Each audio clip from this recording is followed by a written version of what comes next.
Seguramente te has preguntado, ¿cómo sabemos lo que sabemos? ¿Cómo sabemos que aquello que sabemos es cierto? ¿Cuáles son las fuentes de nuestro saber? ¿Por qué creemos unas cosas y no otras? Y si detrás de lo que creemos hay una mano directora que nos encausa a pensar y creer ciertas cosas, aunque no sean ciertas. Hola, soy Ernesto y hoy en De Esto y de lo Otro hablamos de la propaganda.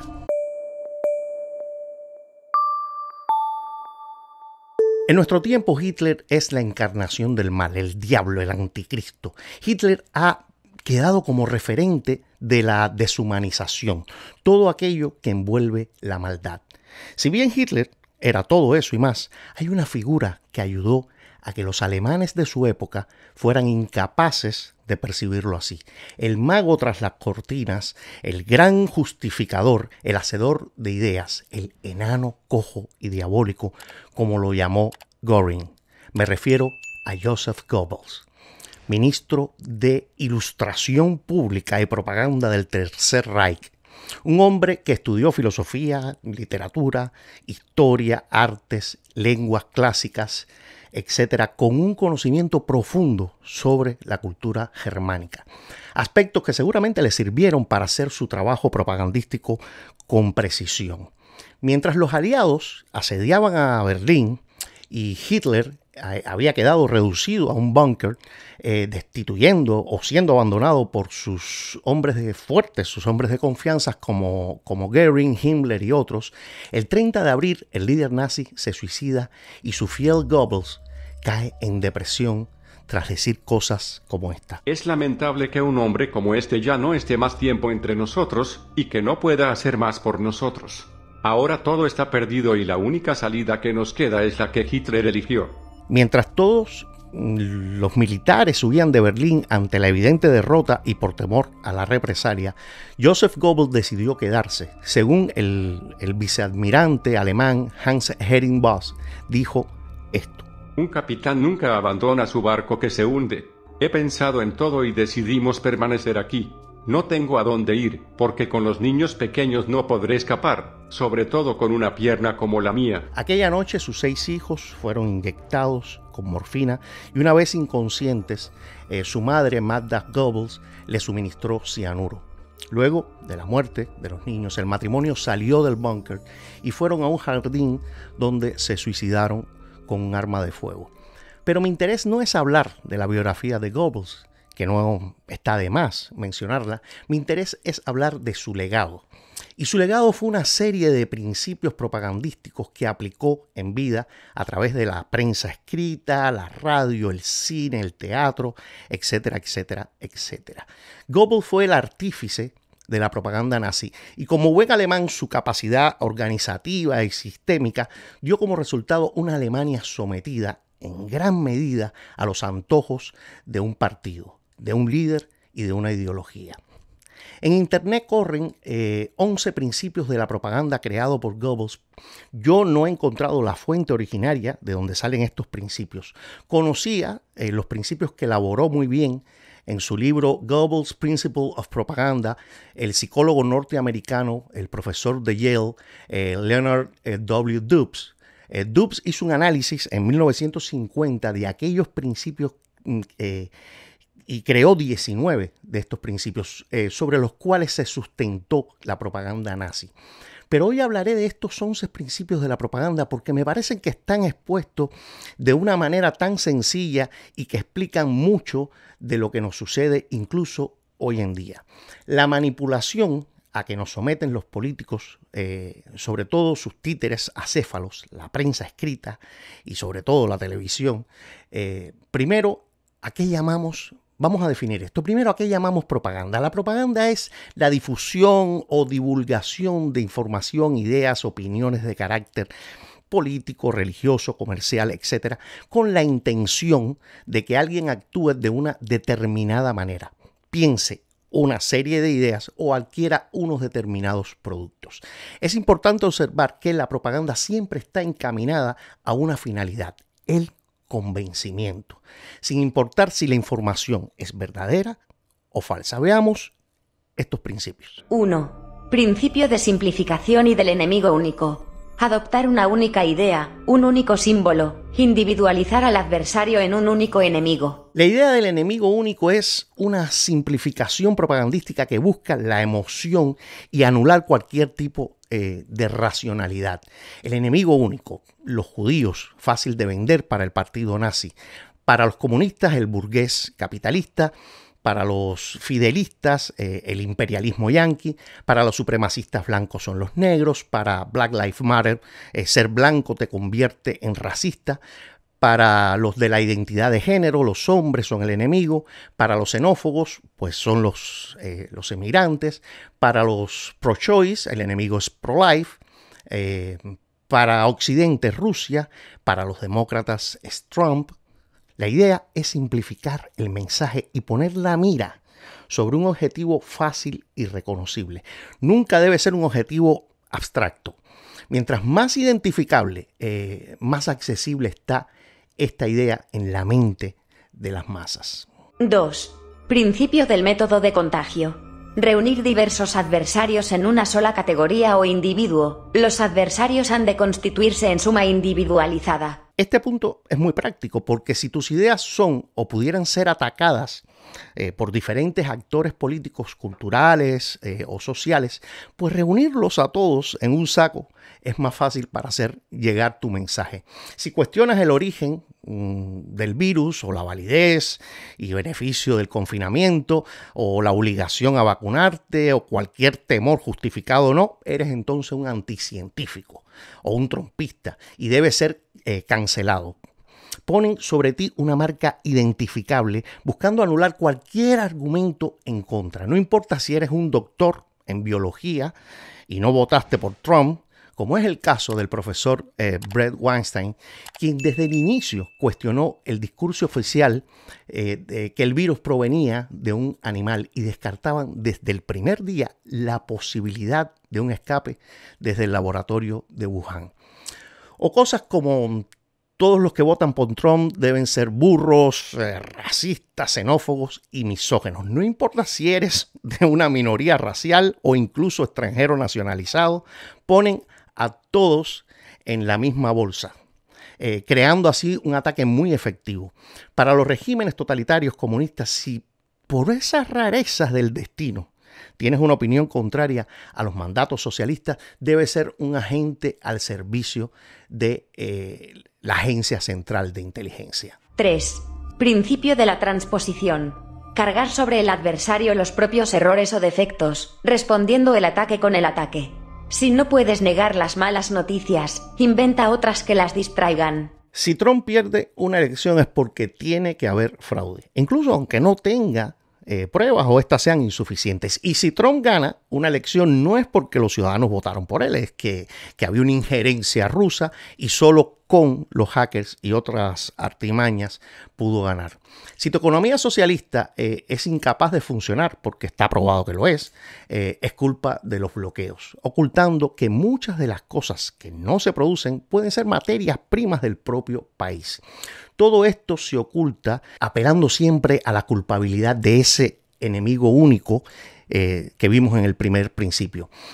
Es el adversario el culpable de todo, lo cual genera rabia en las masas y ataques furibundos contra ese enemigo único. 4. Principio de la exageración y desfiguración. Convertir cualquier anécdota, por pequeña que sea, en amenaza grave. Tomemos, por ejemplo, el Ministerio de Igualdad en España, dirigido por Irene Montero. Lo primero que hacen es redefinir, usar el lenguaje a tu favor, como incluir en la Real Academia de la Lengua la palabra feminicidio, que no entró hasta el 2014 y que hoy en día define como asesinato de una mujer a manos de un hombre por machismo o misoginia. Y aquí ya vemos cómo cambian por razones políticas el significado, ya que esta palabra es un anglicismo de la palabra feminite y es definido en inglés the intentional killing of women because they are female. O sea, el asesinato de una mujer por su condición de mujer. Por ejemplo, la política de One Child, un solo hijo, implementada por el Partido Comunista Chino entre 1980 y el 2005, provocó esa política, el asesinato de bebés hembra por y solo por ser hembras. Ese es un caso claro de feminicidio donde se calcula que murieron unas 30 millones de niñas en esos 25 años. ¿Qué hacen en el Ministerio de Igualdad? Pues convertir cualquier asesinato a una mujer en feminicidio. O sea, que si un hombre mata a una mujer, no por celo, no es por dinero o por cualquier otra razón mezquina, según esta nueva definición, la mata por el hecho de ser mujer, lo cual no es cierto. Según datos del Banco Mundial, las víctimas femeninas han ido bajando considerablemente desde los años 90. En el ranking de homicidios intencionales a mujeres, España ocupa el número 103 de una lista de 123, estando entre los países donde menos mueren las mujeres. Pero si escuchas a las feministas españolas, tal parece que España es una cacería de mujeres. Gracias a esta propaganda. ¿Por qué? Porque trae dinerito para el chiringuito. Más de $500 millones. 5. Principio de la vulgarización. Toda propaganda debe ser popular, adaptando su nivel al menos inteligente de los individuos a los que va dirigida. Cuanto más grande sea la masa a convencer, más pequeño ha de ser el esfuerzo mental a realizar.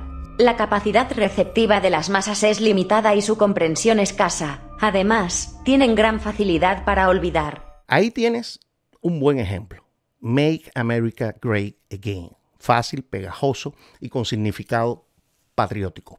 My Body, My Choice. Otro buen eslogan que no necesita explicarse y es fácil de gritar en las marchas.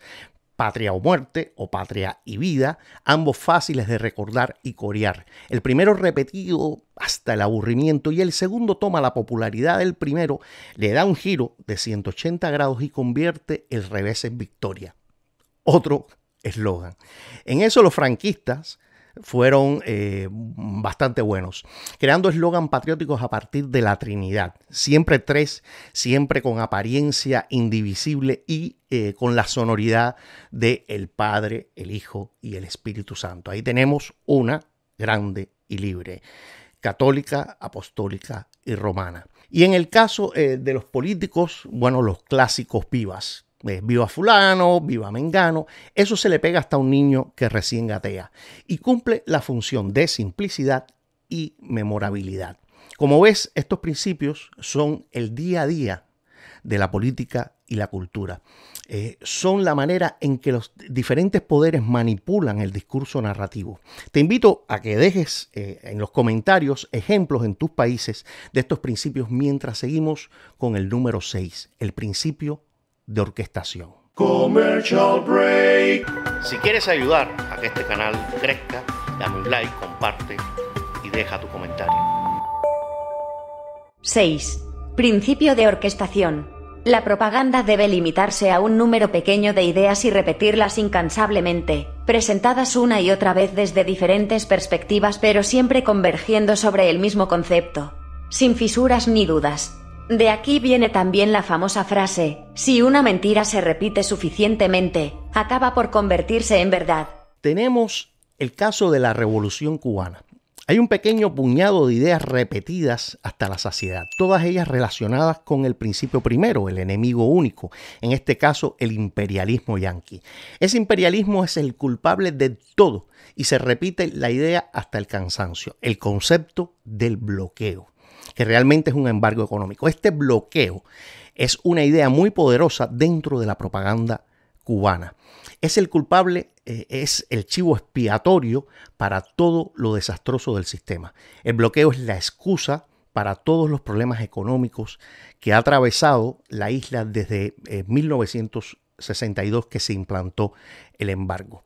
Y además es la excusa que da a sus aliados por el mundo para justificar su incapacidad económica. Y la propaganda funciona como un cañón, pero es cierto. Aquí vemos en este gráfico las exportaciones de Estados Unidos a Cuba desde el 2001 hasta el 2019 en millones de dólares. Lo primero a saber es que el embargo permite la exportación desde Estados Unidos a Cuba de alimentos e insumos médicos. El gobierno de Cuba y su propaganda culpan de todos sus desastres al embargo, y esta idea repetida una y otra vez ha calado en la memoria colectiva dentro y fuera de Cuba. Pero aquí vemos que realmente existen importaciones desde Estados Unidos de medicamentos y aparatos relacionados con la medicina, y por otro lado de alimentos como pollo, maíz, granos, soya, etcétera, etcétera, etcétera. Pero la mentira repetida una y otra vez ha hecho lo que la propaganda pretende, que es crear en la mente de las personas que esa mentira se convierta en verdad, sin conocer que Estados Unidos es uno de los socios comerciales más importantes que tiene la isla. 7. Principio de renovación. Hay que emitir constantemente informaciones y argumentos nuevos a un ritmo tal que cuando el adversario responda el público esté ya interesado en otra cosa. Las respuestas del adversario nunca han de poder contrarrestar el nivel creciente de acusaciones. Uno de los ejemplos más claros del principio de renovación fueron los años de Trump en la presidencia de los Estados Unidos. La prensa orquestó una metralla de noticias e información desde el inicio que era imposible, por el lado contrario, contrarrestarla. No importa lo que hiciera Trump, la prensa lo convertía en una noticia de primera plana, siempre una noticia negativa, y siempre, como digo, con una rapidez tremenda para no dar tiempo a que se procese la información. Desde noticias que merecían ser noticias hasta cualquier tontería que pudiera hacer Trump, pues la convertía la prensa por arte de magia en el titular de primera plana. Comparemos las noticias de Google y cómo se comportaron durante la presidencia de Barack Obama y Donald Trump. Ahí tenemos rojo a Barack Obama y en azul a Donald Trump. Obama, durante el primer año de su presidencia, tiene un pico importante. Recordemos que son los años de la crisis del 2008. Sin embargo, la línea azul de Trump se mantiene alta durante toda su presidencia. 8. Principio de la verosimilitud. Construir argumentos a partir de fuentes diversas, a través de los llamados globos sondas o de informaciones fragmentarias. Ahí tenemos el caso del senador norteamericano Bernie Sanders, que se autoproclama socialista democrático, y durante toda su larga carrera política ha ido fragmentando la información y las fuentes que justifican sus posturas según su conveniencia. Durante los años 80 hasta el 2000 hablaba maravillas del socialismo soviético, la revolución cubana, la revolución sandinista. Cuando todo esto se probó en la práctica que era un fracaso rotundo, pues Bernie pasó a dar la propaganda a la revolución bolivariana en Venezuela. Fracasó también, pero ya para su nominación, aspirando a la presidencia de los Estados Unidos, decía que no, que cuando él hablaba de socialismo se refería a los países nórdicos como Noruega, Finlandia, Dinamarca y Suecia, y tomaba datos sesgados para apuntalar los planes de su campaña, tratando de probar las ventajas del socialismo sobre el capitalismo. Pero eran datos fragmentados, tomados a conveniencia. Hasta el propio primer ministro de Dinamarca, Lars Løkke Rasmussen, dijo, tuvo que salir en un video a corregirlo. Sé que algunas personas en Estados Unidos asocian el modelo nórdico con algún tipo de socialismo. Por lo tanto, me gustaría dejar una cosa en claro. Dinamarca está lejos de ser una economía planificada socialista. Dinamarca es una economía de mercado. Bernie aplicó este principio de la propaganda fragmentaria construyendo su argumento a partir de trocitos de información para pintar un cuadro inexistente. 9. Principio de la silenciación. Acallar sobre las cuestiones sobre las que no se tienen argumentos y disimular las noticias que favorecen el adversario, también contraprogramando con la ayuda de medios de comunicación afines. En las sociedades totalitarias es donde este punto se lleva a sus más altos niveles, a través del control estatal de toda la prensa, la radio, la televisión e incluso Internet. Históricamente tenemos todos los países del bloque socialista donde todas las noticias eran filtradas a través de los respectivos partidos comunistas y solo se publicaba aquello que era deseado o aquello que dándole la vuelta podían sacarle provecho político. Bajo el totalitarismo, el control de los medios de comunicación es vital. Por ejemplo, en la Alemania nazi, cuando Hitler tomó el poder en 1933, habían 4.700 periódicos. Ya para cuando comenzó la Segunda Guerra Mundial, solo quedaban 1.100. Y toda noticia que fuera contra los estamentos del Partido Nacional Socialista y Obrero Alemán eran censurados, despedidos o acusados de dañar a Alemania. En todos los países socialistas se nacionalizaron los medios y se crearon leyes contra la seguridad del Estado a cualquier opinión fuera de la versión oficial. No existe la libertad de expresión si no hay libertad económica. En el caso de las sociedades democráticas también es común ver este principio tomando noticias que no son convenientes para el discurso ideológico de determinados medios noticiosos y enterrándolas, quitándole la importancia que muchas veces merece y manipulando el punto de vista de esta noticia. 10. Principio de la transfusión. Por regla general, la propaganda opera siempre a partir de un sustrato preexistente, ya sea una mitología nacional o un complejo de odios y prejuicios tradicionales. Se trata de difundir argumentos que puedan arraigar en actitudes primitivas. Otro punto muy visible para los discursos propagandísticos es anclar las ideologías en momentos históricos patrióticos. La lengua, un antiguo reino o imperio, una figura independentista, incluso hasta la existencia de antepasados históricos lejanos. Ahí tenemos los nacionalismos ibéricos, el nacionalismo español, anclado mucho antes de la Reconquista, el mismo imperio español, el carlismo, las guerras de independencia contra Napoleón y finalmente el franquismo. Todo ello enfrentado a otros nacionalismos que apelan también a este principio de transfusión, al catalán, al euskera, al galego. Cada una de esas naciones que hoy conviven, a veces con penas, a veces con gloria, bajo el Estado español, en no pocas ocasiones también recurren a un antiguo rey, orígenes étnicos, etcétera, etcétera, etcétera, para darle forma y justificación a la creación de un Estado propio. En el caso alemán, intentó crear un pasado ario glorioso para contraponerse a la historia judía y a través del odio fomentar una identidad propagandística nacional. 11. Principio de la unanimidad.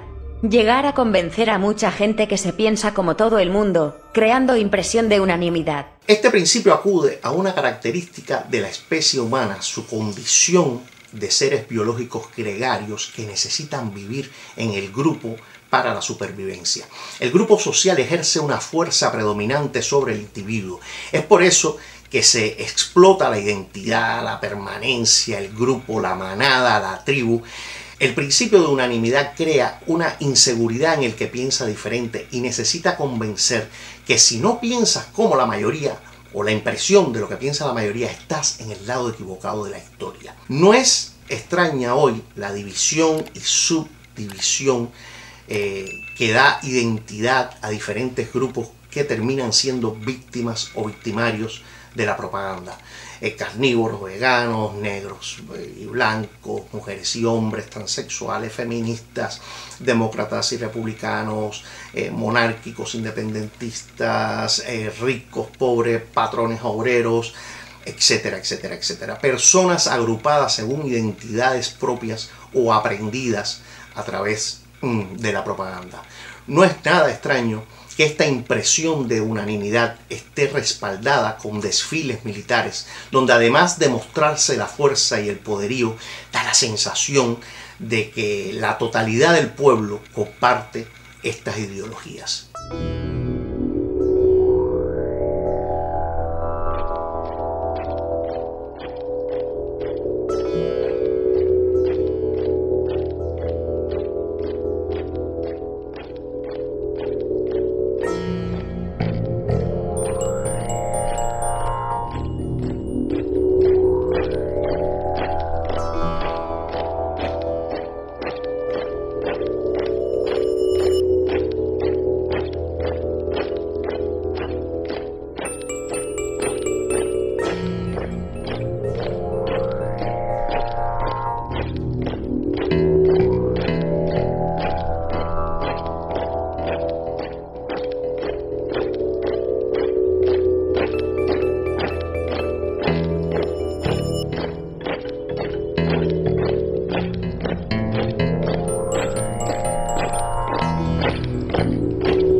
propaganda es peligrosa, mutila la capacidad de los individuos de entender la realidad que les rodea y de una manera crítica, porque la propaganda casi siempre está encaminada a la emoción. La propaganda se basa en estereotipos, en fórmulas binarias muy sencillas y busca respuestas inmediatas. Logra además crear un cortocircuito en el diálogo entre las partes. Los actores sociales, culturales y políticos dejan de debatir y se encierran los unos y los otros en sus propias cámaras de eco. ¿Cómo evitar caer víctima de la propaganda? Lo primero es reconocer el peligro y lo susceptible que somos a ser presa de ella. La mayoría de las personas que conozco y reconozco como víctimas de la propaganda, por lo general no lo admiten. Todos somos potenciales víctimas, ya que los sesgos cognitivos son parte de nuestra propia estructura de pensamiento y estos sesgos son muy susceptibles a la propaganda. Lo primero es mantener una alerta mental crítica cuando interactuamos con la información. Un pensamiento crítico nos mantiene sano y para mantener esa sanidad, lo primero es desconfiar más de aquello con lo que estamos de acuerdo que con lo contrario. Evitar el echo chamber, la cámara de eco, que es estar sometido a aquellas ideas con las que somos afines. No se ciña a los diarios y noticieros que le son afines. Todo lo contrario, vea los puntos de vista de sus rivales intelectuales. Si usted está en contra de algo, ese algo debe ser bien conocido, estudiado, para que mantenga argumentos, para que usted tenga argumentos que justifiquen su postura. Siempre ponga en duda lo que da por sentado. Haga como un niño chico, como un niño pequeño y pregúntese ¿por qué? ¿Por qué pienso lo que pienso? ¿De dónde viene esta certeza sobre tal tema? Entienda las motivaciones de quienes originan la información. Follow the money. En definitiva, sea escéptico, incrédulo, descreído, incluso de todo lo que le parece bien y llegue a conclusiones más críticas y más sabias. Ahora, tenga en cuenta que ser un libre pensador es cuando menos la fuente de muchísimas infelicidades. Te invito a que veas este video, te agradezco tu compañía. Si quieres ayudar que este canal crezca, suscríbete, regálame un like. Si crees que este video vale la pena, compártelo con tus amigos. Y si no te ha gustado, envíaselo maliciosamente a tus enemigos. Gracias y recuerda, vive y deja vivir.